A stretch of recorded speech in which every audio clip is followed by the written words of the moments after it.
பிரியமானவர்களே, இயேசு கிறிஸ்துவின் நாமத்தில் உங்களை உங்களுடைய குடும்பத்தில் இருக்கிற எல்லாரையும் நான் வாழ்த்துகிறேன். எப்படி இருக்கீங்க? நல்லா இருக்கீங்களா? குடும்பத்தில் எல்லாரும் சுகமாக, சந்தோஷமாக, மகிழ்ச்சியாக இருக்கிறீங்களா? ஆண்டவர் உங்களை பாதுகாப்பு ஆசீர்வாதமாக நடத்துகிறார்ல, ஆண்டவரை துதிக்கணும். தினந்தோறும் ஆண்டவருக்கு நன்றி பலிகளை நம்ம ஏறெடுக்கணும். ஆண்டவரை துதிக்க துதிக்க அவருடைய உள்ள மகிழ்ச்சி அடையும். என்னால் ஒரு புது நாளை பார்ப்பதே அவருடைய கிருபை தானே. நாள்தோறும் அவருடைய கிருபை தான் நம்மளை பாதுகாக்கிறது. அதனால் எப்பவுமே நன்றியோடு ஆண்டவரை ஸ்தோத்திரம் பண்ணுவோம். இந்த குடும்ப ஜெபம் ரொம்ப அவசியம். இந்த குடும்ப ஜெபத்தில் உங்கள் வீட்டார் எல்லாரும் பங்கு பெறுவதற்கு விரும்பணும். நீங்கள் அதுக்காக ஜெபிக்கணும். சிலர் வரமாட்டேன் அப்படின்னு சொன்னாங்கன்னா சண்டை போட்டு பிரச்சனை உண்டாக்காமல் அமைதியாக ஜெபம் பண்ணுங்க. ஆண்டவரே, எங்கள் வீட்டில் இருக்கிற எல்லாருமே குடும்ப ஜெபத்தில் பங்கு பெறணும்னு சொல்லி எல்லாருடைய இருதயத்தையும் ஆண்டவர் திருப்புவார். சிறு பிள்ளைகளாக இருந்தால் சின்ன வயசுலேயே கண்டிப்பாக பங்கு பெறணுன்றதை அவங்களுக்கு எடுத்து சொல்லி ஜெபிக்க வைங்க. இப்போது நம்ம குடும்ப ஜெபத்தில்னு நமக்காக மட்டும் ஜெபிப்பதல்ல, நம்ம சுற்றி இருக்கிற மக்களுக்காக ஜெபிக்கணும், சபைக்காக ஜெபிக்கணும், தேசத்துக்காக ஜெபிக்கணும். எல்லாத்துக்காக ஜெபிச்சுட்டு நம்முடைய காரியத்தையும் தேவனுக்கு தெரியப்படுத்தணும். அந்த ஜெபம் தேவனுக்கு பிரியமாக இருக்கோ ஆண்டவர் ஆசீர்வதிப்பார். நம்மை சுற்றிலும் அவர் வேலி அடைத்து பாதுகாக்கிற தேவன். நம்மையும் நம்முடைய குடும்பத்தையும் அவர் பாதுகாக்கிறார்.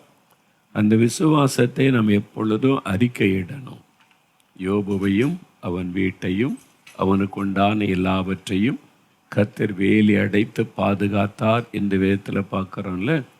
அது நமக்கு தான், நமக்கு அது எழுதப்பட்டு இருக்கிறாரு. யோபுக்கு மட்டும்தான் அப்படியா? ஆண்டவர் ஆபிரகாமையும் அவன் குடும்பத்தையும் அப்படி பாதுகாத்தார். ஈசாக்கு, யாக்கோபு அதே மாதிரி தான். இப்போ நாம் என்னையும் என் வீட்டையும் எனக்கு உண்டான எல்லாவற்றையும் எங்கள் எல்லாரையும் நீங்கள் வேலி அடைத்து பாதுகாக்கிறதற்காய் ஸ்தோத்திர ஆண்டவரே அப்படின்னு ஆண்டவரை துதிக்கணும். சரி, இப்போ ஒரு வேத வசனம் எண்ணாகமும் 11ஆம் அதிகாரம் எடுத்துக்கொள்ளுங்க. எண்ணாகமும் 11ஆம் அதிகாரத்தில் 2 வசனங்களை வாசிப்போம். எண்ணாகமும் 11ஆம் அதிகாரம் எடுத்துட்டிங்களா? பைபிளை புரட்டுங்க.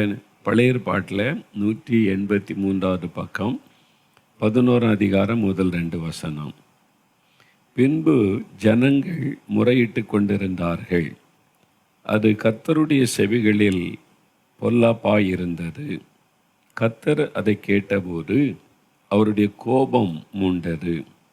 கர்த்தருடைய அக்கினி அவர்களுக்குள்ளே பற்றி எரிந்து பாளையத்தின் கடைசியில் இருக்கிற சிலரை பட்சித்தது.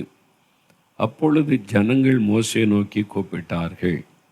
மோசே கர்த்தரை நோக்கி விண்ணப்பம் பண்ணினான். உடனே அக்கினி அவிந்து போயிற்று. இங்கே இஸ்ரவேல் மக்கள் எகிப்திலிருந்து விடுதலையாகி வழி நடத்தப்பட்டு கொண்டே வர்றாங்க. ஒரு புதிய தேசத்தை நோக்கி பிரயாணப்படுறாங்க. நம்ம கூட அப்படி தானே இல்லை? பாவ அடிமைத்தனத்திலிருந்து விடுதலையாக்கப்பட்டு பரம கானான் தேசத்தை நோக்கி பிரயாணப்பட்டு கொண்டிருக்கிறோம். நாம் இப்பொழுது பிரயாணத்தில் இருக்கிறோம். அதை மறந்துடக்கூடாது. நம்ம இந்த எகிப்திலிருந்து எப்படி அந்த மக்கள் விடுதலையாகி ஒரு புதிய தேசத்தை நோக்கி பிரயாணப்பட்டார்களோ அதே மாதிரி தான் நாமும் பாவங்கள், சாபங்கள் அடிமைப்பட்டு கிடந்தோம். ஆண்டவர் விடுதலையாக்கினார். பஸ்கா ஆட்டுக்குட்டியாக சிலுவையில் இரத்த சிந்தி அதனால் உண்டான மீட்கப்பட்டு நாம் ஒரு புதிய பிரயாணம். அந்த பிரயாணத்தில் நடக்கிற சம்பவங்கள் இதுதான் பைபிளில் எழுதப்பட்டிருக்கிறது. அந்த நாட்களில் 30 லட்சம் பேர், காலாட்கள் மாத்திரம் 6 லட்சம் பேர், ஆண்கள், பெண்கள், சிறு பிள்ளை எல்லாம் சேர்த்த கிட்டத்தட்ட 30 லட்சம், கூட குறைய இருக்கலாம். அவ்வளோ லட்சம் பேர் பிரயாணப்படுறாங்க. இப்போ மோசே தலைமையில் அவங்க ட்ராவல் பண்ணுறாங்க. இப்போ என்ன நடக்குது பாருங்க. பின்பு ஜனங்கள் முறையிட்டு கொண்டிருந்தார்கள். கம்ப்ளைண்ட் பண்ணுறாரு. அது சரியில்லை, இது சரியில்லை, தண்ணி வரல, இது கிடைக்கல, அவங்களுக்கு இது கிடைச்சிது, எங்களுக்கு இது கிடைக்கல, என்னத்தை இவங்க லீட் பண்ணுறாங்க, என்ன லீடர்ஸ் இருக்கிறாங்க, அவங்க பார்ஷியாலிட்டி பார்க்குறாங்க, எங்களை கவனிக்கலை. ஏதோ ஒரு முறுமுறுப்பு தேவை குறித்து கம்ப்ளைண்ட் பண்ணிக்கிட்டே இருக்கிறாங்க, குறை சொல்லிக்கிட்டே, அது சரியில்லை இது சரியில்லைன்னு சொல்லி. 30,00,000 பேரை ஒரு வனாந்திரத்தில் வழி நடத்துறதுன்னா சாதாரண விஷயமா? அங்கே ஆறு கிடையாது, தண்ணி கிடையாது, பாருங்க உணவுக்கான எந்த வசதியும் கிடையாது, வெறும் வனாந்தரம். அதெல்லாம் நடக்கணும். உணவு பரலோகத்திலேருந்து ஆண்டவர் கொடுக்கிறார் மன்னா. தண்ணி வேணுமா, கண்மேலேருந்து தண்ணீரை புறப்பட பண்ணுகிறார். நீங்கள் அதை யோசித்து பார்த்துங்க. தண்ணீர் வந்து சும்மா அப்படியே குழாயிலேருந்து வர்ற மாதிரி இல்லை. 30,00,000 பேருக்கு எப்படி போதும்? நதி மாதிரி ஓடி இருக்கும், ஆறாக தண்ணி ஓடி இருக்கும். அப்போ தான் 30,00,000 பேர் அதில் தங்களுடைய தாகம் தீர்த்திருக்க முடியும். அந்த மிருக ஜீவன்கள் எல்லாத்துக்கும் தேவை இருக்குல்ல. அப்போ தேவன் இவ்வளோலாம் செய்து வழி நடத்தி கொண்டு வந்தால், சின்ன சின்ன காரியத்துக்கு முறுமுறுப்பது, கம்ப்ளைண்ட் பண்ணுவது, மற்றவங்களுக்கு குறை சொல்லுவது, இந்த மாதிரி கம்ப்ளைண்ட் பேசின உடனே ஆண்டவருக்கு கோபம் வந்து விட்டார். கடலை பிளந்து வழி நடத்தி இருக்கிறார். மாறாவின் தண்ணீரை மதுரமாக மாற்றி இருக்கிறார். கண்மையிலேருந்து தண்ணீரை புறப்பட பண்ணீர். எவ்வளோ அற்புதங்களை பார்த்துருக்கிறாங்க. இன்னும் குறை சொல்லிக்கிட்டே இருக்கிறது, முறுமுறுக்கிறது, அதாவது கம்ப்ளைண்ட் பண்ணுறது, சரியில்லை இது சரியில்லை பாருங்கள் அப்படின்னு சொல்லி. ஆண்டவர் இது கேட்டோன்னு கோபம் வந்து விட்டார். உடனே கர்த்தருடைய அக்கினி அவர்களுக்குள்ளே பற்றி எறிந்ததாம். இந்த முறுமுறுக்கிறவங்க, கம்ப்ளைண்ட் பண்ணுறவங்களாம் அழிச்சிடணுன்னு கர்த்தரை எழும்பி கர்த்தருடைய அக்கினி இறங்கி, சிலர் இறந்துட்டாங்க பார்த்தீங்களா, வழியிலேயே மறித்து போகிறாங்க இந்த முறுமுறுப்புனால. உடனே ஜனங்கள் வந்து மோசேன்னு கூப்பிட்ற, மோசே மோசே அக்கினி பற்றி எரியுது, ஆண்டவர் கோவப்பட்டுட்டார், அக்கினி பற்றி ஏதாவது செய்யுங்க. இவங்க கர்த்தரை கூப்பிட முடியாது, மோசே கூப்பிட்றாங்க. மோசே விண்ணப்பம் பண்ணுறார். என்ன பண்ணியிருப்பார்? ஆண்டவரே மன்னிச்சிருங்க, நாங்கள் மனிதர்கள், அவங்க மனிதர்கள் தானே, மனுஷ சுபாவம் அது கம்ப்ளைண்ட் பண்ணுறது, மன்னிச்சிருங்க, இறக்க செய்யுங்க. பரிந்து பேசி ஜெபிச்ச உடனே அந்த அக்கினி அவிந்து போயிற்று. ஆனால் கொஞ்சம் பேர் இறந்துட்டாங்க. அடுத்த வேதத்தில் பார்க்குறோம். இப்போ இன்றைக்கு கூட நம்ம வீட்டுக்குள்ளே பாருங்கள், வீட்டுக்குள்ளே ஒரு சந்தோஷம், சமாதானம், மகிழ்ச்சி, அப்படி பேச்சுகளில் ஆண்டவரை குறித்து புகழ்ந்து பேசி சந்தோஷம் அதானே இருக்கணும்.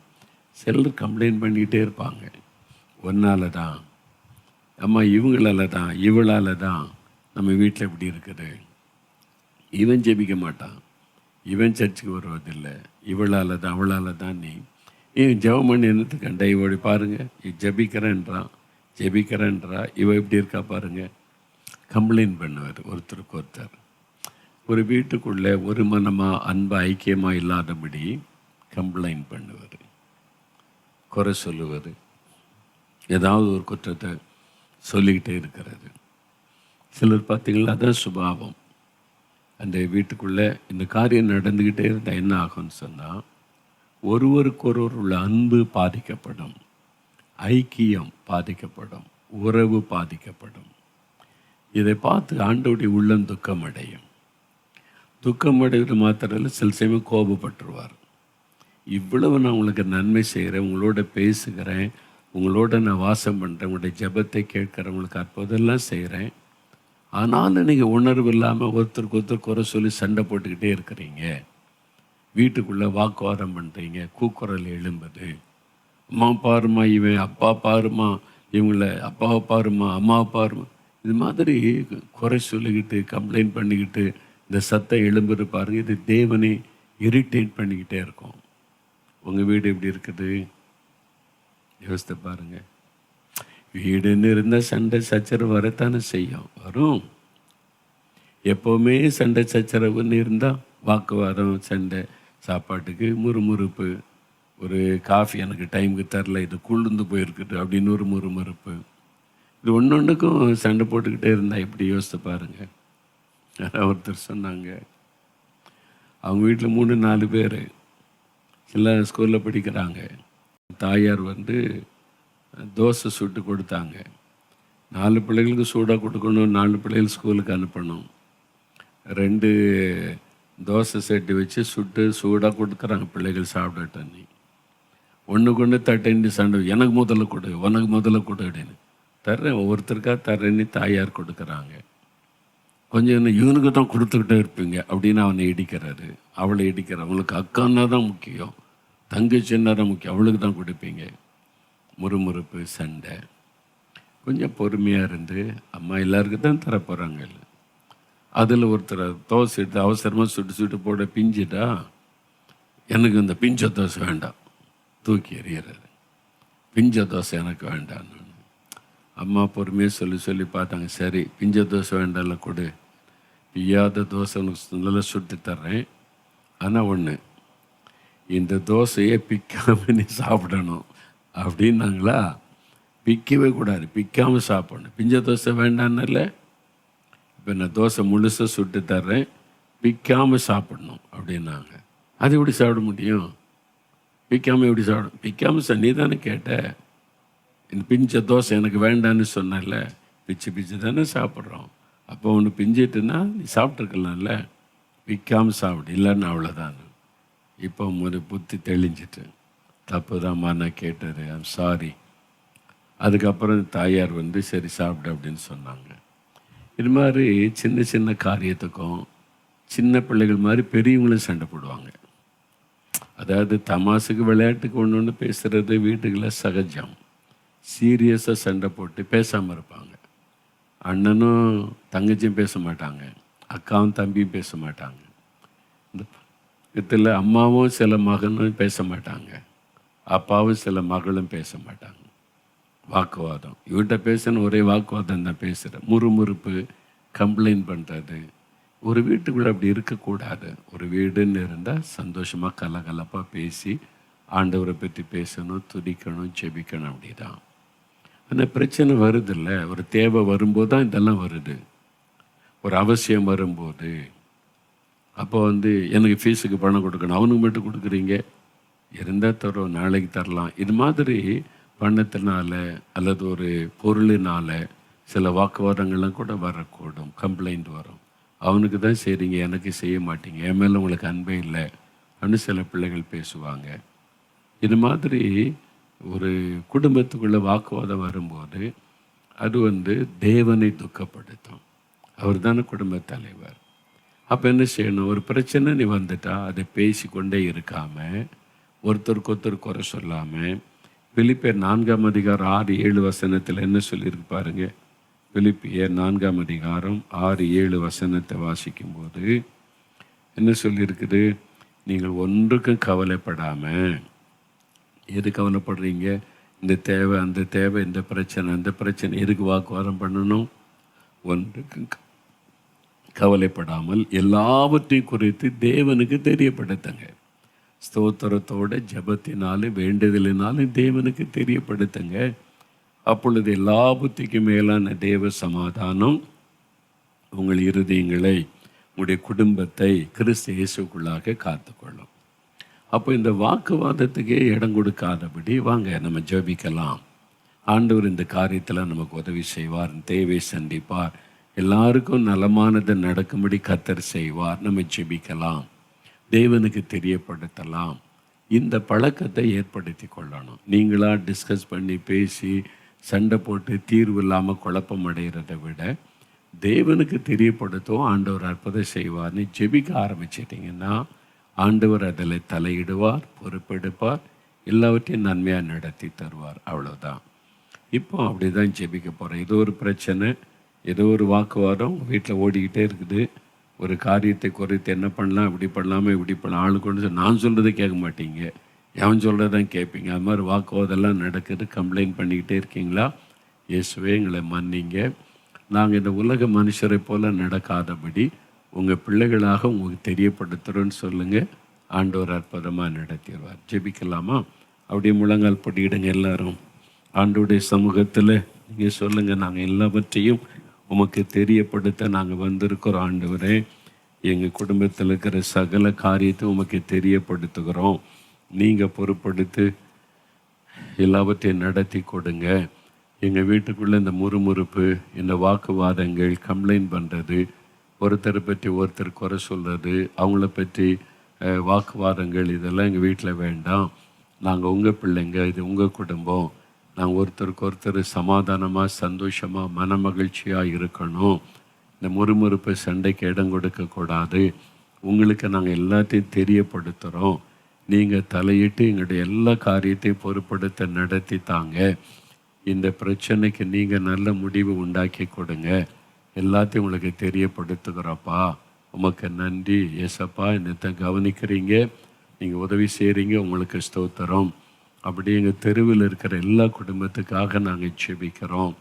எல்லாரும் ரட்சிக்கப்படவும் சத்தியத்தை அறிகிற அறிவு அடையவும் தேவன் சித்தமுள்ளவராக இருக்கிறார்னு வாசிக்கிறோமே. எங்கள் தெருவில் இருக்கிற எல்லாரும் ரட்சிக்கப்படணும், சத்தியத்தை அறியணும். எங்கள் கிராமத்தில் இருக்கிற எல்லாரும் ரட்சிக்கப்பட்டுமே அறிந்து கொள்ளணும். எங்கள் பட்டணத்தில் இருக்கிறவங்க, ஆண்டவரே, எங்களுடைய கூட வேலை பார்க்குறவங்க, எனக்கு தெரிஞ்சவங்க, ஃப்ரெண்ட்ஸு, நண்பர்கள், சொந்தக்காரங்க எல்லாருக்காக செபிக்கிறோம். எல்லாருமே அறியணும், சத்தியத்தை அறியணும், ரட்சிக்கப்படணும். ஆண்டவரே, உம்முடைய ரட்சிப்பை பெற்றுக்கொள்ளணும். அவங்களுக்காகவும் நீங்கள் சிலுவையில் ரத்த சிந்தினீங்களே, அதை நினைத்து நாங்கள் செபிக்கிறோம். ஆண்டவரே, எங்களுடைய தமிழ்நாட்டுக்காக செபிக்கிறோம், இந்தியாவுக்காக செபிக்கிறோம். சமாதானம் எங்களுடைய தேசத்தில் இருக்கணும். ஆளுகிறவர்கள் மீது நீர் ஆளுகை செய்யும். எங்களை ஆளுகிறவர்களை கர்த்தர் ஆளுகை செய்து நீதியாய், நேர்மையாய், சமாதானமாய் ஆளுகை செய்கிற ஞானத்தை தாரும். பிசாசின் தந்திரங்கள் எதுவும் எங்களை ஆளுகிறவர்களை வஞ்சித்து விடாதபடி கர்த்தர் ஆளுகை செய்து நடத்த வேண்டுமாய் செபிக்கிறோம். நல்ல ஆசீர்வாதமான திட்டங்கள் வரும்படிக்க நாங்கள் வேண்டுதல் செய்கிறோம். தீமையான காரியங்களை அப்புறப்படுத்தி போடுவீராக. எழுப்புதல் திட்டங்கள் நிறைவேறட்டும். எல்லாருக்கும் சுவிசேஷம் அறிவிக்கப்படணும். சபைகளெல்லாம் சுவிசேஷத்தை அறிவிக்கிற சபைகளாக எழும்பணும். நாங்கள் போகிற எங்கள் சபைக்காக செபிக்கிறோம், எங்கள் மெய்ப்பெருக்காக செபிக்கிறோம். எங்கள் சபையில் ஆவியானவர் ஊற்றப்பட்ட ஆதி திருச்சபை போல மாறணும். எழுப்புதல் அக்கினி போடப்படணும், பற்றி எரியணும், ஆவியானவர் ஊற்றப்படணும். நாங்கள் சுவிசேஷத்தை அறிவிக்கணும். எங்கள் சபையில் போட்டி, பொறாமைகள், அரசியல்கள், பதவி சண்டைகள் எதுவுமே இருக்கக்கூடாது. நீங்கள் ஆளுகை செய்து நடத்துங்க. அதற்காக நாங்கள் செபிக்கிறோம். உம்மிடத்தில் நாங்கள் அதற்காக வேண்டிக் கொள்ளுகிறோம். கர்த்தர் அப்படி பொறுப்படுத்தி கொண்டதற்காக ஸ்தோத்திரம் செலுத்துகிறோம். இப்பொழுதும் தகப்பனே, எங்களுடைய விண்ணப்பங்களை உம்முடைய பாதத்தில் நாங்கள் வைக்கிறோம். ஏதோ எங்களுடைய குடும்பத்தின் தேவைகள், காரியங்களை ஒப்பு கொடுக்கிறோம். எங்கள் குடும்பத்தில் தேவ சமாதானம், ஆசீர்வாதம் நிலைத்திருக்கவும் இந்த தேவையை சந்தித்து கொடுங்க. என்னுடைய வருமானத்தை ஆசீர்வதிங்க. இந்த தேவைகளை சந்திங்க. தடையாக இருக்கிற காரியத்தை வாய்க்க பண்ணுங்க. இந்த குறைவுகளை நிறைவாக்குங்க. எங்கள் குடும்பத்தில் இருக்கிற எல்லாரும் ஒருமனப்பட்டு இந்த அற்புதத்திற்காக ஜெபிக்கிறோம். இந்த வாரத்தில் இந்த காரியத்தில் அற்புதம் செய்து எங்களை ஆசீர்வதிங்க. இன்றைக்கு இந்த காரியத்தில் ஒரு அற்புதம் நடக்கட்டும். உம்முடைய கரத்துக்குள்ள ஒப்பு கொடுக்கிறோம். இயேசு கிறிஸ்துவின் நாமத்தில் ஆசீர்வதித்து ஜெபிக்கிறோம் பிதாவே. ஆமேன், ஆமேன். என் ஆத்மாவே கர்த்தரை சோஸ்தரி, என் முழு உள்ளமே அவருடைய பரிசுத்தமுள்ள நாமத்தை சோஸ்தரி. என் ஆத்மாவே கர்த்தரை சோஸ்தரி, அவர் செய்த சகல உபகாரங்களை மறவாதே. ஆமேன், ஆமேன்.